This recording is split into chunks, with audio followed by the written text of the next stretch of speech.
ठोरे। परम पिता परमात्मा पूर्ण ब्रह्म सर्व सृष्टि रचनहार कबीर देव कबीर साहब परम अक्षर ब्रह्म, ये वही परमात्मा है जो बनारस के अंदर सन 1398 ईस्वी में प्रगट हुए, सतलोक से चलकर आए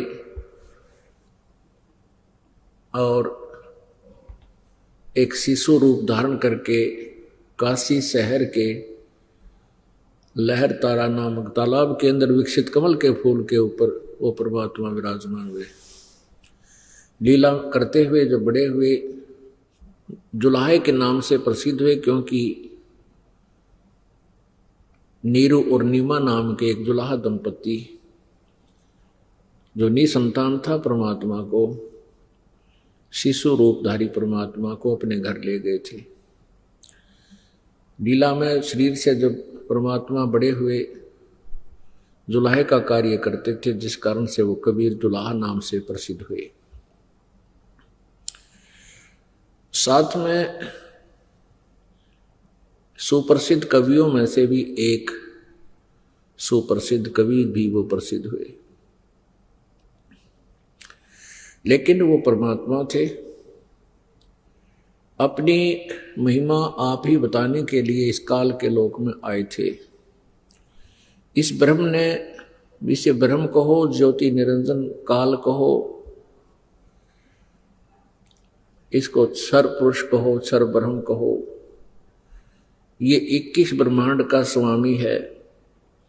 ये हम सभी को यहाँ मिसगाइड करके रखे हुए है। इसने हमें अपने पिता का ज्ञान नहीं होने दिया। हमारा कौन परमात्मा है, हमारा उद्देश्य यहाँ पर क्या है, हम विवश होकर के इतना ही जान सके कि ये जन्मना और मरना यहाँ का अटल विधान है, और संतान उत्पत्ति करना, उनकी परवरिश कर देना, विवाह ब्याह कर देना, उसके बाद हमारी मृत्यु हो जाए कोई दिक्कत नहीं, हमारा कार्य पूरा हुआ। लेकिन परमात्मा ने आके हमें बताया कि जो कार्य तुमने मनुष्य जीवन से करना था वो तो प्रारंभ भी नहीं कर पाए और जीवन व्यर्थ हो गया। परमात्मा क्या बताते थे? वो परमेश्वर आकर ही यथार्थ ज्ञान बताते हैं, अपनी महिमा आप ही सुनाते हैं, आप ही वो भक्त बनते हैं, आप ही वो दास बनते हैं, स्वयं ही वो एक तत्वदर्शी संत की भूमिका करते हैं, और अनजान लोग उनको कवि नाम से भी जानने लग जाते हैं, क्योंकि वो परमात्मा अपनी महिमा लोकोक्तियों के माध्यम से, शब्दावलियों के माध्यम से, कविताओं के माध्यम से बोल बोल के सुनाता है। कारण क्या है कि हमारे अंदर एक विषय है कान का, हमारे अंदर एक विषय है शब्द का, शब्द सुनने का, और इस विषय के कारण भी हम प्रभावित होते हैं। तो परमात्मा ने इन लोकोक्तियों के माध्यम से, शब्दावलियों के माध्यम से, यानी पद्य भाग के माध्यम से, इसलिए भी अनिवार्य समझा अपने महिमा को गाना सुनाना कि कान के विषय के कारण भी ये कुछ देर मेरे द्वारा सुनाए गए ज्ञान को सुन लेंगे। परमात्मा की बहुत सुरीली आवाज थी। कहीं भी खड़े हो जाते थे बाजार में, गांव के किसी कोने पर, किसी गली में, और वहां अपने आप अपनी महिमा की वाणी अपने बच्चों को आप ही सुनाने लग जाते थे। एक तारा भी ले लेते थे कभी कोई, तंबूरा बोलते हैं उसको, तो उसको परमात्मा जब कहीं आवाज लगा रहे होते थे, मीठी मीठी आवाज में, पुण्यात्माएं परमात्मा की सुरीली आवाज को सुनकर गाने सुनने के उद्देश्य से वहां आकर इकट्ठे हो जाते थे। पुण्यात्माओं, ये परमात्मा की अमर वाणी वो वाणी है जो हमारे करोड़ों पापों का नाश कर देती है। कुछ इस टाइप के पाप हैं हमारे जो परमात्मा की इस वाणी से ही नष्ट होते हैं। कुछ ऐसे पाप कर्म हैं जो परमात्मा के मंत्र से जो जाप दिया जाता है उससे ही नाश होते हैं। परमात्मा की वाणी के सुनने मात्र से भी बहुत से पाप समाप्त होते हैं। और जैसे किसी व्यक्ति को ज़्यादा बुखार हो या कोई ज़्यादा, तो उसको पहले ट्रीटमेंट से थोड़ा बहुत जो ट्रीटमेंट दिया जाता है उससे कुछ राहत मिलनी शुरू हो जाती है। जैसे ज़्यादा किसी का जबर हो गया है तो उसको ठंडे पानी की बर्फ से भी उसकी पट्टियां रख करके उसको नॉर्मल किया जाता है। तो समझ लिए कि परमात्मा की जो अमर वाणी है ये हमारे उस बुखार के लिए पट्टी हैं, बर्फ की ठंडे पट्टियां हैं जो काफ़ी राहत प्रदान कर देती हैं। आपने कथा सुनी है कि भगवान शिव जी पार्वती जी को, अपनी पत्नी को अमर कथा सुना रहा था। उसने एक, जहां आजकल अमरनाथ बना हुआ है वहां पर एक सूखा तरवर था, टरी था, वृक्ष था, उसके नीचे बैठकर कथा सुनाने लगे थे।